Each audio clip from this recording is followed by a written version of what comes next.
Hola a todos, buenas, ¿cómo les va? Espero que bien. Vamos entonces a iniciar este segundo tema de la directiva micotecnología y nos toca hablar de la parte agroalimentaria. Ya vimos entonces el tema cero que tenía que ver con modelos de negocios, emprendimiento. Después vimos el tema número uno, que era la introducción a la micología, y ahorita vamos entonces con el siguiente tema, que es el tema correspondiente a la parte de agroalimentario, ¿no? Entonces, bueno, vamos a hablar un poquito de eso. Nos toca hoy entonces comenzar con todo lo que tiene que ver con hongos comestibles, ¿ok? Entonces vamos a comenzar esa parte de los hongos que se utilizan para la alimentación directamente o indirectamente en el caso de otros ejemplos que vamos a ver también, ¿no? Entonces, bueno, en este caso, la historia de esta parte de la micotecnología, como lo es el consumo de hongos directamente, o también conocido como las setas, ¿ok? Comenzó hace varios siglos atrás y desde ese entonces ya se sabía que la luz solar directa no favorece el crecimiento de estos hongos, ¿no? Entonces, porque eso se veía que ellos crecían más que todo en sotobosque, en condiciones de sotobosque. Además de eso, tenían una alta humedad también, se requería pues de una alta humedad, y esas dos condiciones eran sine qua non para poder entonces cultivar este tipo de setas o champiñones, ¿no? De hecho, uno de los sitios más destacados para producir esas setas eran las catacumbas de las colinas de Chaillot. ¿Okay? En el sur de París fue uno de los primeros sitios donde se cultivaron de forma controlada, porque antes lo que hacían era que salían en el bosque, por ejemplo, y la gente iba y los recolectaba. ¿Okay? Pero eso requería una gran pericia. Después les digo por qué, porque hay muchos hongos que son tóxicos que se parecen a los hongos comestibles. Y bueno, ha habido varios accidentes al respecto. Ya en esta clase les comentaré un poquito más al respecto. También en cuevas, por supuesto, que son sitios muy húmedos, enterrados muchas veces. ¿Okay? Entonces eso les permitía tener un ambiente relativamente frío, fresco por lo menos, ¿okay? Alejado alejado de la luz y con mucha humedad relativa, ¿no? Aquí podemos ver algunas setas en estas imágenes. Esto es un mercado en Viena, donde podemos ver, bueno, la gran variedad de setas en este mercado también. Aquí también esto es un mercado en Viena también, donde bueno, hay en otras partes del mundo una cultura de consumo de setas y de champiñones, no tanto acá en Venezuela. Aquí en Venezuela básicamente se consumen de dos tipos, los agáricos y los pleurotus, ¿okay? Que son lo que también llama portobelo. Entonces, bueno, esos son básicamente los tipos, pero en otros países hay decenas de tipos de setas que se comercializan en los mercados. ¿Okay? Entonces, bueno, el cultivo comienza alrededor del siglo XIX en París, aunque el hombre antiguo ya los consumía, ya habíamos hablado de eso, porque los recolectaba, una vez que salían después de una noche de lluvia, por ejemplo. ¿Ok? Y los productores de melón se dieron cuenta que se podía cultivar comercialmente en los hongos porque que espontáneamente salían sobre el estiércol para el abono. De hecho, eso fue lo que le dio pie a utilizar el compost de bosta de ganado y de caballo también para comenzar a hacer el medio de cultivo de este tipo de hongos. ¿Okay? Y bueno, y eran productos muy seleccionados, muy selectivos, que no todo el mundo podía consumir. Eso era solamente para una élite de personas, ¿okay? De la realeza, que son los que consumían ese tipo de productos, ¿no? Los cultivados, ¿no? Los que eran silvestres, bueno, la gente iba y los recolectaba simplemente. Esto sigue siendo el mercado en Viena, donde venden varios tipos de setes de champiñones. Entonces, en Holanda, el cultivo comenzó en 1828, hacia un barrio llamado Haarlem, y el desarrollo comercial se disparó después de la Segunda Guerra Mundial en conjunto con la reconstrucción de Europa. Vieron que era un buen mercado y, por supuesto, fue una piedra de palanca para el resurgimiento de Europa, ¿no? como economía después de la Segunda Guerra Mundial. En 1950 en Holanda se instalaron las primeras fábricas modernas con ventilación, a veces tenían calefacción, una humificación también, ¿ok? O sea, emular todas las condiciones que hicieran falta, ¿no? Para poder hacer un buen cultivo de champiñones. Después les echaré un cuento respecto de una fábrica que hay por aquí en Valencia. Actualmente se utiliza mucha tecnología en Alemania, Inglaterra, Estados Unidos, Canadá, Francia, China, Holanda, Argentina. Son los principales productores de setas o champiñones. Bueno, en relación a la biodiversidad existen más de 5.000 especies de hongos comestibles, ¿okay? Pero 100 especies son altamente tóxicas que pueden incluso ocasionar la muerte a las personas. 20 especies son cultivadas artificialmente, ¿okay? que son las 20 especies de hongos que más se comercializan en el mundo. Entre ellos, por supuesto, el agárico y el portobelo, pero no son las únicas. Vamos a ver ahorita algunas especies que se producen en este momento de forma industrial. ¿Okay? Y bueno, y ahí tenemos algunos géneros, ¿no? Está, por supuesto, el agárico, el producto, que ya se lo mencioné, pero está el lentinula, que vamos a ver que tiene propiedades medicinales más que por consumo. ¿Okay? Está la auricularia, la valvoriela, la flamulina, la tremela, la foliota, el Ipsisibus, el grifola y el ganoderma. Son todos hongos que son comestibles, ¿okay? Y se producen en alguna escala desde el punto de vista comercial. Ya vamos a ver algunos de ellos al respecto. Bueno, en relación a los aspectos nutricionales, bueno, ahí tienen una tablita donde tienen algunas características, pero tienen pocos carbohidratos, alto contenido de vitamina B12, niacinamida y ácido pantenoico, bajo en grasa, no tiene colesterol, aporta muy pocas calorías, una buena fuente de selenio, sodio y potasio, y por lo tanto, bueno, es muy utilizado en dietas, ¿okay? Para bajar de peso y todo eso, ¿no? Entonces, claro, por el costo también, ¿no? Pero es un gran alimento, además que le da un sabor muy particular a las comidas. A mí me encanta cocinar con champiñones, por ejemplo. Bueno, aquí hay entonces algunos contenidos proteicos de algunas especies de Pleurotus. Aquí, bueno, fíjense que tiene proteínas, tiene 3,10, estos son proteínas totales, proteína por el método de Lowry. Bueno, entonces tienen allí más o menos el contenido proteico de cada una de esas especies. ¿Okay? Y por acá tenemos el contenido de aminoácidos esenciales, ¿no? Por porcentaje de proteína cruda de algunos champiñones. Y entonces, bueno, ahí tenemos para varios champiñones y aquí tenemos los aminoácidos, ¿no? Simplemente para que vean que tienen buena parte de los aminoácidos esenciales. Entonces, por eso también desde el punto de vista nutricional es muy bueno. Bueno, en relación a la economía, en este momento China es el mayor productor, ¿ok? Sin embargo, y bueno, es el mayor productor y es el mayor exportador también, ¿ok? Sin embargo, en Estados Unidos es el segundo productor, pero no es el segundo consumidor, ¿ok? El segundo exportador. Aquí en el caso de las exportaciones, está Holanda, está Polonia, Irlanda, España, Bélgica, entre otros países. ¿Okay? Entonces, bueno, en ese caso, ese es más o menos el mercado de producción de setas en el mundo. ¿Okay? Bueno, en relación a la morfología, generalmente, bueno, como son basilomicetos, tienen, por supuesto, su estructura típica de sombrerito, o lo que se conoce también desde el punto de vista técnico como el cuerpo fructífero del hongo. ¿Okay? Entonces, bueno, ese sombrero es la parte carnosa, redondeada y globosa, que es esto que está acá, es el sombrero. ¿Okay? Después está el himenio, que es la parte interior del sombrero, que es una membrana fina llamada ovelo. Y cuando están bien maduros se convierte en lo que es el anillo, ¿no? Que es esta parte que está acá, ¿no? Algunos lo tienen, otros no lo tienen, todo depende de la especie, pero toda esa laminilla por la parte de abajo, ahorita vamos a ver un esquema al respecto. En esas laminillas donde se producen las esporas del hongo, que son las que van a completar el ciclo de vida, ¿no? Parece que este es el cuerpo fructífero. Bueno, y el micelio, entre las laminillas de millones de esporas que dan lugar entonces al micelio. Cuando la espora germina en un sustrato adecuado, con las condiciones adecuadas, entonces se da lugar a la producción de micelio, que eventualmente va a dar lugar entonces a los cuerpos fructíferos. ¿Okay? Entonces también está el pedicelo, que da el soporte al hongo, y es de forma cilíndrica, lisa y blanca. Entonces este que está aquí sería el pedicelo, esta parte que está aquí. Entonces este es el sombrero.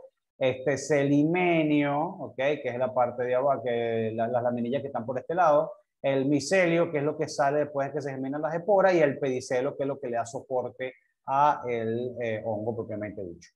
Bueno, y la zona subterránea, que está hecha de micelio, se encarga de traer nutrientes y sustratos y los envía entonces al cuerpo fructífero para que pueda crecer y ejercer su función fisiológica. ¿Okay? Bueno, en cuanto al crecimiento, son saprófitos, crecen sobre materia orgánica, requieren un sustrato con todos los nutrientes. Generalmente las bostas compostadas de caballo y vaca son muy buenas. Pueden utilizar celulosa y lignina, por eso que son descomponedores y juegan un papel clave en el reciclaje de nutrientes, ¿no? Porque una de las cosas más difíciles de degradar precisamente la celulosa y la lignina, ¿no? Bueno, por supuesto necesitan nitrógeno, de hecho tiene que haber una relación ahí carbono-nitrógeno en el medio de cultivo, requieren por supuesto la alta humedad, ya le dije, también le dije lo de la poca luz, una temperatura fresca, ¿okay? No puede ser temperaturas de 35 grados, de hecho aquí en Valencia hay zonas donde se producen, a pesar del calor, pero son galpones con muy poca luz y una alta humedad relativa y además con aires acondicionados que mantienen una temperatura muy fresca. ¿Okay? Tú entras allí y parece que tuvieras, no en una cava, pero sí sientes la frescura, que hace frío, pues así, pero a la vez hay alta humedad relativa, ¿no? No es el aire acondicionado típico de una oficina que es seco, sino que más bien es una temperatura relativamente baja, fresca, con alta humedad relativa, ¿no? Y realmente es una condición bastante agradable, realmente no es incómodo estar allí, ¿no? El mejor medio de crecimiento es pues ya dije, el compost, ¿no? Y bueno, puede ser estiércol de quino, es mejor que el de bovino, pero se utilizan los dos realmente para hacer eso. Hay que ver cuál es el que está más disponible entre los dos. También sirve excreciones de cerdo y de pollo, ¿ok? Entonces, bueno, ahí, pero siempre hay que compostarla para evitar la presencia de bacterias y contaminantes, patógenos que estén en las heces de esos animales, ¿ok? Bueno, aquí está el ciclo de vida. Básicamente la espora germina para entonces colonizar el suelo. Los campos fructíferos básicamente se producen a expensas de ese micelio. Fíjense, este es el sustrato, una espora cae acá, germina y entonces va colonizando el sustrato y entonces a medida que va creciendo, cada cierta distancia se produce un campo fructífero. Si están las condiciones dadas, por supuesto, ¿no? Y entonces, bueno, en ese caso se puede observar eso. Estas que están acá son las laminillas, estas son las laminillas que están por la parte de abajo de las esporas y cuando están maduras, entonces esas esporas pueden caer al suelo y entonces pueden volver a germinar y hacer su ciclo biológico propiamente dicho. ¿Okay? Entonces, bueno, así más o menos cómo funciona este tipo de ciclo de vida de estos hongos. ¿Okay? Bueno, la producción se hace en galpones especialmente diseñados. Aquí hay producción de sustrato, hay después la producción del inóculo, que generalmente esos inóculos se compran, las biofábricas más grandes, bueno, capaz tienen sus laboratorios donde lo producen, pero hay unas empresas que proveen unas bolsitas con arroz que tienen el inóculo del hongo propiamente dicho. Entonces ellos a partir de allí logran entonces hacer el cultivo de esos hongos en particular. ¿Okay? El sustrato también hay que producirlo porque el compost dura varias semanas, entonces hay que estar preparando el sustrato constantemente. Y eso se hace, por supuesto, fuera del galpón. Una vez que está listo y tiene las condiciones sanitarias necesarias, entonces se mete dentro de bolsas en el galpón y se inocula entonces con el hongo pues, que está allí y entonces se hace la producción propiamente dicha de los champiñones. Tiene que haber, por supuesto, la condición favorable para crecimiento y después simplemente hacemos la recolección, que es básicamente cortar con una tijera. Una vez que el cuerpo fructífero se formó, se corta en la base y se llevan a una cesta y de la cesta se coloca en la bandeja, se coloca el papel film, el papel para film, perdón, el papel emboplast y entonces eso va directo a la comercialización, que es lo que vemos en los automercados. Así más o menos como se ve, piensen que son como una bolsa. Hay otros que usan paños grandes, ¿ok? Es decir, paños de 2 metros, 3 metros, pero también se puede hacer en bolsa. Entonces en la bolsa se empaqueta el compost preparado, el compost listo, se inocula y se colocan dentro de las condiciones adecuadas y entonces él va creciendo y va formando los cuerpos fructíferos. Cuando tienen el tamaño adecuado, se cortan en la base, se cortan por acá, se cortan aquí y entonces, bueno, ahí eso se colecta y listo. ¿Okay? Bueno, aquí hay otra, el anterior era Agaricus, este es un Pleurotus, así más o menos es como se produce un Pleurotus. Esto que está aquí es un Lentinula, Edodes. Esto es una volvácea, ¿ok? Entonces, fíjense que se usa como una paja, ¿no? Y dentro de esa paja está el sustrato donde el hongo crece, ¿no? Esta que está aquí es una auricularia. En ese caso, fíjense que se usa más bien como unas columnas, ¿no? Y entonces allí el hongo crece, se puede colectar sin problema. Y bueno, ya que tenemos varias especies de hongo, está el agarico de los árboles, está el agarico de los bosques, ambos son excelentes. Y aquí abajo nos ponen una posible confusión, ¿no? Entre especies, porque acuérdense que hay algunas especies que se pueden confundir y hay que tener cuidado con especies que pudieran ser tóxicas. De hecho, vamos a ver ahorita algunas de esas especies, ¿no? Entonces, bueno, por lo menos aquí tenemos el boleto bayo, este es excelente, el boleto comestible, que también es excelente, aquí está el nombre científico, ¿ok? Y aquí hay algunas posibles confusiones, pero casi todas tienen que ver con hongos que son comestibles, ¿no? Sin embargo, fíjense, aquí está el Agaricus bisporus, no, este es campestre, este es el Agaricus campestre, pero muy parecido también al Agaricus bisporus, ¿ok?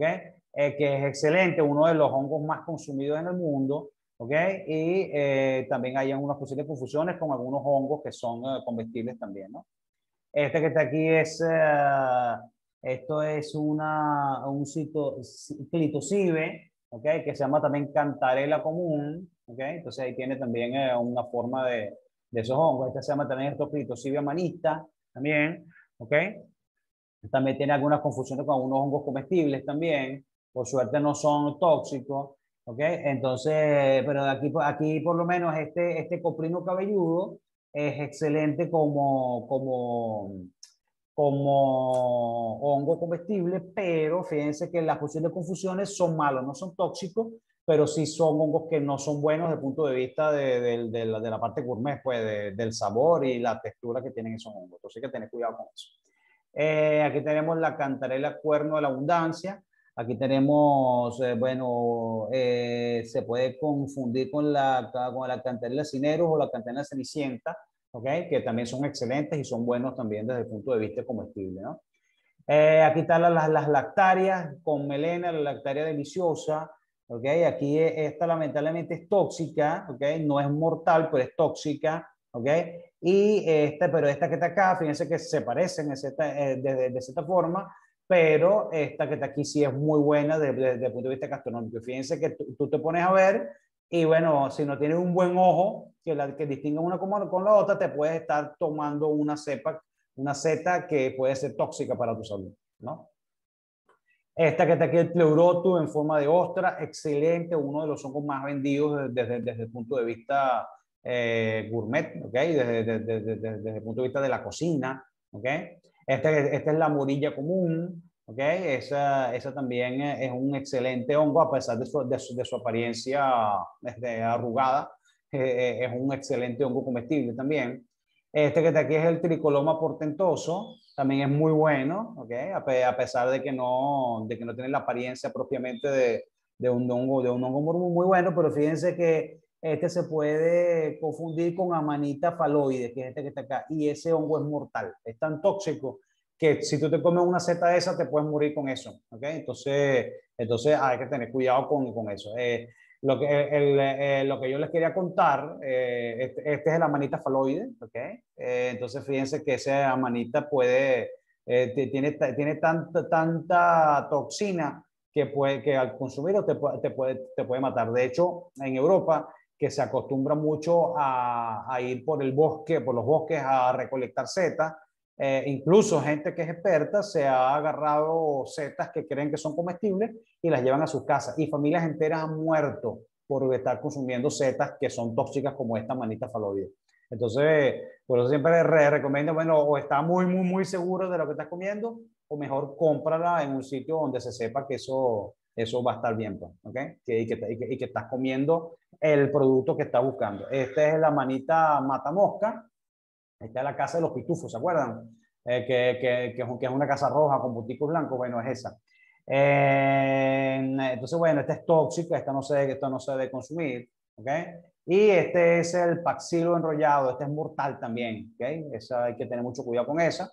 Y se puede confundir con el Crogomus ritilus, que es comestible también, ¿ok? Entonces, hay que tener cuidado con ese paxilo que es mortal.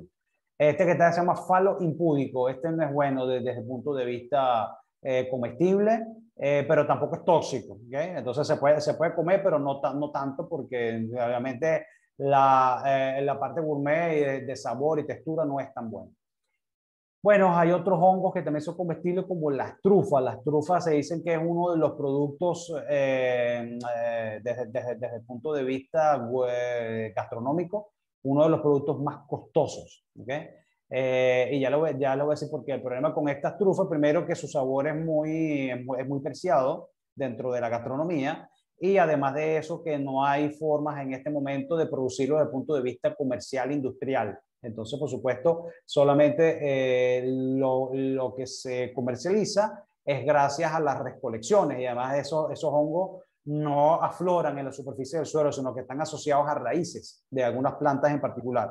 Entonces, hay unos perros, incluso también he escuchado de cerdos también, que los huelen y los buscan, que están especialmente entrenados para eso, por supuesto, y entonces señalan cuáles son las plantas que tienen esas trufas, y entonces, bueno, el señor empieza ahí donde el perrito señaló, y entonces, bueno, desentierra y saca la trufa propiamente dicha, ¿no? Las trufas son estas que están acá, tienen una apariencia externa como rugosa por fuera, parece una piña, ¿verdad? Y entonces, bueno, pero si uno los pica por dentro, se da cuenta de la presencia del micelio, ¿no? Y una estructura tipo estroma, ¿no? Que lo conforma internamente. Y esas estructuras son precisamente las que se venden, ¿no? Aquí tenemos otro corte transversal de lo que es la trufa y cómo se vería por dentro, ¿ok? Yo nunca las he probado realmente, ¿no? Pero siempre donde van es el centro de atracción de los eventos gastronómicos donde están, ¿no? Y entonces siempre las ponen para que la gente le tome fotos y todo eso. Y los chefs de alta gama siempre las usan en sus platillos, ¿no? Y claro, eso es un poquitico nada más porque realmente su sabor tengo entendido que es muy fuerte. Y entonces, bueno, para dar ese toque se usan pequeñas cantidades realmente, no es mucho, pero es sumamente costoso. No sé si una vez escuché que costaba 5.000 o 15.000 euros el kilo, algo así por el estilo, pues. Entonces es una cosa extremadamente costosa, realmente, por lo preciado y por lo escaso que es. Bien escaso y preciado, es costoso, pues. Esta es la trufa de Perigord, ¿ok? Es excelente, por supuesto, se llama trufa negra o Tuber melanosporum, es el nombre científico. Y bueno, entonces esa está por allí. Si la ven por ahí, la pueden probar algún día, me cuentan cómo les fue. Bueno, otro hongo comestible es uno que se denomina el carbón del maíz. Esto que ven acá son unas fotos que yo tomé durante mi tesis doctoral, porque yo estuve muestreando en maíz en toda Venezuela. Y entonces esto que está aquí son granos de maíz deformados. ¿Okay? Esto es una mazorca de maíz y esto que está acá son granos de maíz deformados que los deforma este hongo que se llama Ustila gomeidis, ¿okay? También conocido como el carbón del maíz. En Venezuela es una plaga porque le produce esto a los granos de maíz. Los deforma porque hay un desbalance hormonal, ¿okay? En la mazorca y entonces se producen esas estructuras que están allí, ¿no? Por supuesto, en Venezuela esto es una plaga, no es de gran importancia, pero simplemente las mazorcas se descartan, ¿no? Y ustedes dirán, bueno, pero no estamos hablando de hongos comestibles, ¿por qué entonces me está mostrando esto que está acá, ¿no? Este es unas estructuras un poquito más secas ya han estado un poco más avanzados. Fíjense que acuérdense que yo dije que se llama el carbón de maíz porque el hongo es oscuro, forman unas esporas oscuras, marrones negráceas más o menos. Y entonces la primera foto que les mostré era en estado más inmaduro, pero ya aquí se ve cómo va tomando la coloración del hongo, ¿no? Porque al final toma una coloración oscura. Bueno, resulta que aquí en Venezuela es una plaga, en buena parte del mundo, pero en México no. En México es una exquisitez. ¿Por qué? Porque con eso preparan un platillo que se llama el huitlacoche. ¿Ok? Ese huitlacoche básicamente ellos lo que hacen es que agarran el maíz dulce, que es uno de los más susceptibles al hongo, y entonces inoculan en los campos, ¿ok? Con esporas del hongo para que les salga el Listeria gomei, ¿no? El hongo. Y entonces pues, los cosechan y los preparan con frijoles, como en este caso que está acá, ¿ok? O simplemente hacen platillos con ese cuitlacoche. No sé si ustedes lo han mencionado. Cuando vayan a México, piden un cuitlacoche a ver qué le dan, ¿no? Una vez me trajeron esta misma lata precisamente de alguien que fue a México y lo probé. Este sí lo probé, ¿ok? Y bueno, realmente es un sabor extraño. Cuando lo pruebas en la boca se siente como una especie de arenilla, algo así, ¿no? No es incómodo ni nada. Tampoco es desagradable. Tampoco es un sabor así que te diga, wow, lo quiero volver a probar. Nada de eso. Tampoco es desagradable, pero es un sabor extraño realmente. O sea, tienen que probarlo para que entiendan qué significa eso, ¿no? Pero esto en México se considera una exquisitez, ¿ok? De hecho, entonces lo inoculan para que le salga en algunos campos el maíz y poder entonces cosechar el huitlacoche. Bueno, aquí va para que vean que en alguna parte del mundo, en México especialmente, en Europa también, hay una cultura en relación al consumo de hongos. Hay expoferias, hay congresos de hongos donde van y hacen degustaciones de todo tipo de setas, ¿ok? Entonces bueno, allí la gente va y disfruta y degusta de cualquier cantidad de setas que se pueden probar y que son comestibles, nuevas, etcétera que tienen un sabor particular e incluso la gente va y compra los chefs y hacen sus platillos favoritos con esa ceba. Aquí en Venezuela, como ya le dije, no es tan extendido el consumo de setas, pero bueno, básicamente comemos de dos tipos, pero en otros países sí hay bastante consumo de setas. Bueno, por ahora vamos a dejar este video hasta acá. Vamos entonces en el siguiente a hablar de alimentos y bebidas fermentadas por hongo. Nos vemos en la próxima. Chao.